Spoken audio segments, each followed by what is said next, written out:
I'm Deepa S. Panikar here. This is my house. This is Bharadika village, Pallikal Nadivilemuri.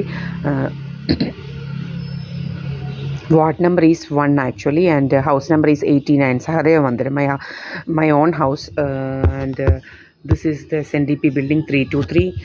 And what I'm saying is some criminals are after me to loot insurance by making use of me. എന്നെ ഉപയോഗിച്ച് insurance തട്ടാൻ വേണ്ടിയിട്ടും പല കഥകൾ പറഞ്ഞുണ്ടാക്കുക. പിന്നെ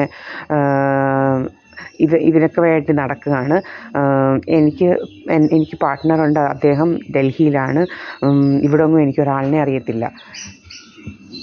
നമ്മളെക്കുറിച്ച് ചുമ്മാതെ കള്ളത്തരങ്ങൾ പറഞ്ഞുണ്ടാക്കുകയാണ് ജോലി. ഒരു രാജമ്മ എന്ന് പറയുന്ന അവരുണ്ട്, അവർ തൃശ്ശൂരായിരുന്നു, ഇപ്പം വന്ന് കാരക്കാട്ടുണ്ടായിരുന്നു. അവരിങ്ങനെ ഇന്നലെ ഒരു കടയിൽ കന്യകയെ കയറി ഇരുന്നിട്ട് വലിയ ഡ്രാമയൊക്കെ കാണിച്ച് ഇവിടെ കയറി പറ്റാമെന്ന് പറഞ്ഞുകൊണ്ട് തിരിച്ചു വിട്ടിട്ടുണ്ട് അവരെ. അവരുടെ 10 ലക്ഷമൊന്നും ഞാൻ വാങ്ങിച്ചിട്ടില്ല. പ്രീത എസ് പണിക്കർ എന്ന് പറയുന്ന എൻ്റെ സിസ്റ്ററാണ് വാങ്ങിച്ചിട്ടുള്ളത്. അവളും ഇതൊക്കെ കൂടെ അറിഞ്ഞുകൊണ്ടുള്ള വലിയ ഡ്രാമകളാണ് ഇവളുമാർ നടത്തുന്നത്. അവിടെ കൊണ്ടുപോയി ഇതാക്കിയാൽ മതി, നമ്മളുടെ ഡ്രാമയൊന്നും നടത്തണ്ട. ഇവർക്ക് സ്വത്ത് വിറ്റ് 10-21 ലക്ഷം രൂപ കിട്ടിയെന്നാണ് ഇപ്പം അറിയാൻ കഴിഞ്ഞിട്ടുള്ളത്.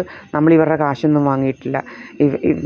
ബാക്കി എന്തെന്നൊന്നും അറിയത്തുമില്ല. ഇവിടെ കയറി എങ്ങനെയെങ്കിലും പറ്റി എൻ്റെ അച്ഛൻ്റെ ശത്രുക്കളോട് എന്താ പറയുന്നത്, കോണ്ടാക്റ്റ് ഉള്ള ഈ സ്ത്രീയായിരുന്നു ഈ രാജമ്മ എന്ന് പറയുന്നത്. ഇവിടെ കയറി ഇരുന്നുകൊണ്ട് അവർക്ക് കാശ് കൊടുക്കുക, അവരുടെ കാവിൽ എണ്ണ വാങ്ങിക്കാൻ കാശ് കൊടുക്കുക, അങ്ങനെ പല പല രീതിയാണ് ഇവർക്ക്. നമ്മളറിയാത്ത പല ഗൂഢമായ ലക്ഷ്യത്തോടെയും കൂടിയായിരുന്നു അവരിവിടെ താമസിച്ചുകൊണ്ടിരുന്നത്, ഈ രാജമ്മ എന്ന് പറയുന്നവർ. ഇവിടെ അവരെ കയറ്റത്തില്ല, ഇനി എന്ത് വന്നാലും ശരി. ഇപ്പം ഇവിടെയാണ് ഞാൻ ഇന്നലെ കുറേ ട്രൈ ചെയ്ത് ആത്മഹത്യ ചെയ്യും എന്നൊക്കെ പറഞ്ഞുകൊണ്ട്. എന്തോ ആത്മഹത്യ ചെയ്യുന്നത്, ഇവർക്ക് 2 കല്യാണം കഴിച്ച് സ്വത്തെല്ലാം ആണുങ്ങളുടെതെല്ലാം വിറ്റ് കയ്യിലുണ്ട്. അതുകൊണ്ട് അവരുടെ സ്വത്തും വിറ്റത്. ഞാനൊന്നും വാങ്ങിച്ചിട്ടില്ല, വാങ്ങിച്ചവരൊക്കെ ഇതാക്കുക.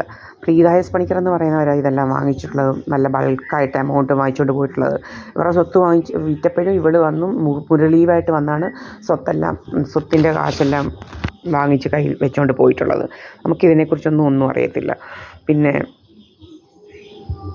എന്നെ വെച്ച് ജോബ് ലോസ് ഇൻഷുറൻസ് വാങ്ങിക്കണം എന്നുള്ള ഉദ്ദേശത്തോടാണ് ഇവന്മാർ പ്രവർത്തിക്കുന്നത്. കുറേ ആളുകൾ പ്രവർത്തിക്കുന്നുണ്ട്. പിന്നെ ഞാൻ LLB MBAയും ട്രാൻസ്ക്രിപ്ഷനൊക്കെ പഠിച്ചതാണ്. നമ്മൾ ഏത് ജോലിക്ക് പോയാലും ഇവന്മാർ അവിടുന്ന് പറഞ്ഞു വിടാൻ നോക്കും. ഇന്നലെ എൻ്റെ അമ്മയും പറയുന്നത് ഞാൻ അപ്ലോഡ് ചെയ്തിട്ടുണ്ട്. അത്രയ്ക്ക് അസുഖമാണ് ഇവർക്ക് നമ്മളോട്. ഭയങ്കര രോഗമായിട്ട് മാറിയിരിക്കുക ഇവരുടെ ശല്യം കൊണ്ട് നമുക്ക് ജീവിക്കാൻ പറ്റാത്ത സ്ഥിതിയാണ്. കുറേ നമ്മൾ പോലീസിൽ കേസ് കൊടുത്താലൊന്നും ഒരു അന്വേഷണവും ഇല്ല. ഇവന്മാർ ഹോൾഡ് ചെയ്ത് വെച്ചിരിപ്പിക്കുകയാണ് ഇതെല്ലാം.